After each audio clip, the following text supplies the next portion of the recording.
For much of the post-Cold War era, Europe lived under the assumption that war on the continent had become not impossible, but implausible. Military conflict was gradually reframed as a crisis management problem on Europe's periphery rather than a central organizing principle of statecraft. Russia's actions over the past decade, and especially since its full-scale invasion of Ukraine, have shattered that assumption. What now confronts European policymakers is not merely a hostile Russia, but the re-emergence of war itself as a credible political instrument in Europe's strategic environment. The warnings voiced behind closed doors in Whitehall reflect a broader shift in elite consensus across NATO capitals. Intelligence assessments no longer treat the prospect of direct confrontation with Russia as theoretical. Instead, they frame it as a contingency whose probability is rising as Moscow rebuilds military capacity, adapts its doctrine, and tests Western resolve below the threshold of open war. This is not alarmism driven by ideology, but a sober reading of observable patterns, forced generation cycles in Russia, doctrinal emphasis on escalation control, and a sustained campaign of hybrid operations aimed at weakening cohesion within Western societies. Crucially, Russia does not need to initiate a full-scale invasion of NATO territory to alter the strategic balance. Through airspace incursions, GPS jamming in the Baltics, cyberattacks, disinformation, and sabotage of critical infrastructure, Moscow has normalized a state of persistent confrontation. These actions serve multiple purposes simultaneously. They probe NATO's red lines, impose economic and psychological costs, and cultivate uncertainty about escalation, an uncertainty that Russia exploits as a strategic asset. While Moscow officially denies involvement, the cumulative effect of these operations has been to blur the line between peace and war, creating what many analysts now recognize as a de facto pre-conflict environment. The Baltic region stands at the center of this dynamic.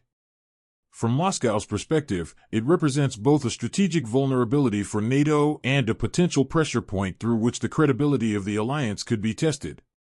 The repeated references by Western officials to timelines such as 2027 to 2029 are not predictions of inevitability, but indicators of a perceived window of opportunity, one shaped by Europe's current military readiness gaps and political hesitation. For the Baltic states themselves, the threat feels far more immediate. Their historical experience with Russian domination, combined with their geographic exposure, produces a strategic culture that assumes deterrence can fail, and prepares accordingly. Yet deterrence rests not only on intent, but on capability and credibility. This is where Europe's structural weaknesses come sharply into focus. Decades of underinvestment, fragmented defense industries, limited stockpiles, and hollowed-out force structures have created a mismatch between NATO's contingency plans and its actual capacity to execute them rapidly. As Jack Wadling's critique implies, planning based on aspirational force levels rather than existing resources risks producing strategies that look coherent on paper but collapse under real-world constraints. In such an environment, Russia's confidence does not need to rest on military superiority, only on the belief that Europe may not be ready, willing, or fast enough to respond decisively. Russia's behavior cannot be understood as a sudden lurch toward recklessness, but rather as the continuation of a long-term effort to revise the post-Cold War security order.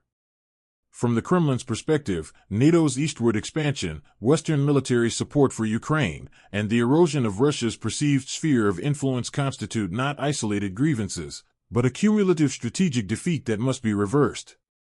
The threat of war against Europe, whether realized or not, functions as leverage in this broader contest. Russia's strategic logic is shaped by asymmetry. Moscow understands that it cannot defeat NATO in a prolonged, high-intensity conventional war under current conditions. Instead, it seeks to exploit Europe's political fragmentation, slow decision-making, and aversion to casualties.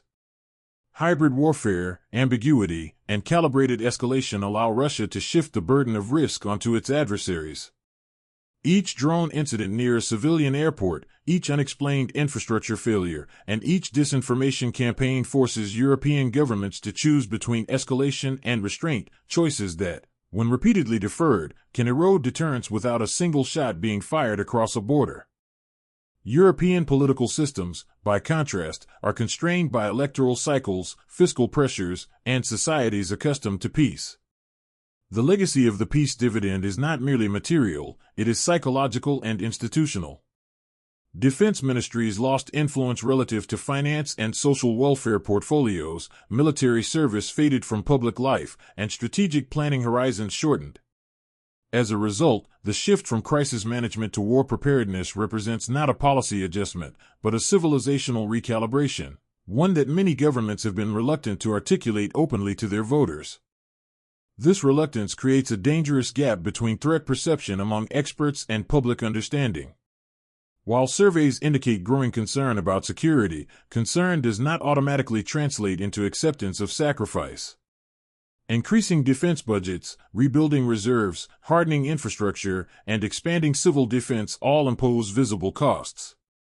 Politicians fear that openly acknowledging the possibility of large-scale war, particularly one that could result in mass casualties, will provoke backlash or empower populist movements. Yet strategic silence carries its own risks. Deterrence depends not only on military strength, but on the adversary's belief that societies will endure hardship rather than fracture under pressure. The United Kingdom's Strategic Defense Review illustrates this dilemma.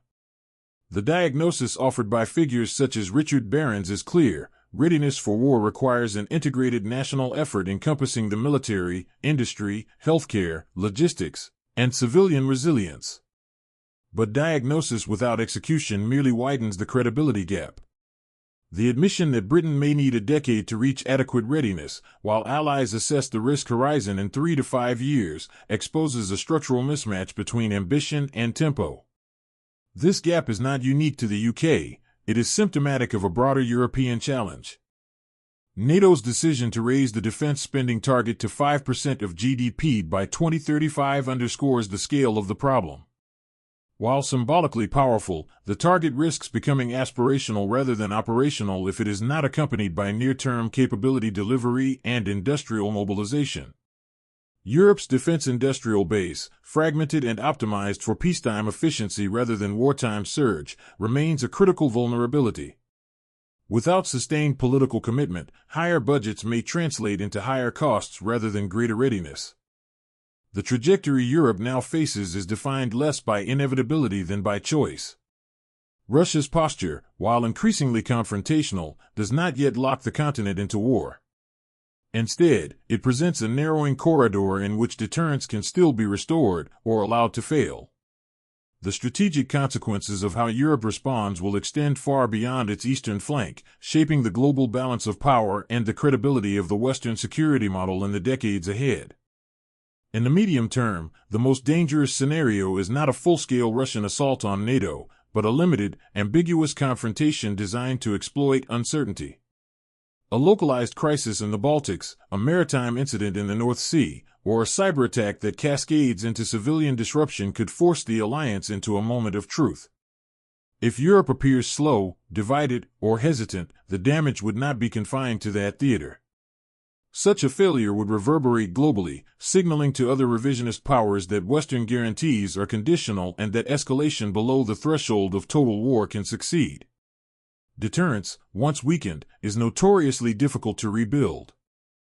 A more stable outcome depends on Europe closing the gap between rhetoric and readiness.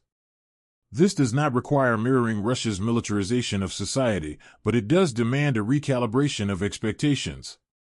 Civil defense, industrial resilience, and societal preparedness are not relics of the Cold War, they are prerequisites for credible deterrence in an era of persistent confrontation. Countries in Northern and Eastern Europe have already begun this transition, normalizing public discussions of risk and resilience. The challenge lies in extending this mindset westward, where the memory of war is more distant and political resistance stronger. In the longer term, Europe's response to the Russian challenge will shape the evolution of NATO itself. If European allies demonstrate the capacity to shoulder a greater share of the defense burden, the transatlantic relationship can be rebalanced rather than eroded, reducing dependence on the United States while reinforcing collective strength. Failure to do so, however, risks accelerating a fragmentation of the security order, especially if future U.S. administrations adopt a more transactional or inward-looking approach. In such a world, Europe's vulnerability would increase precisely as external guarantees become less certain. For Russia, the strategic calculus is equally consequential. A Europe that successfully adapts, militarily, politically, and societally, would constrain Moscow's options and raise the costs of coercion to unacceptable levels.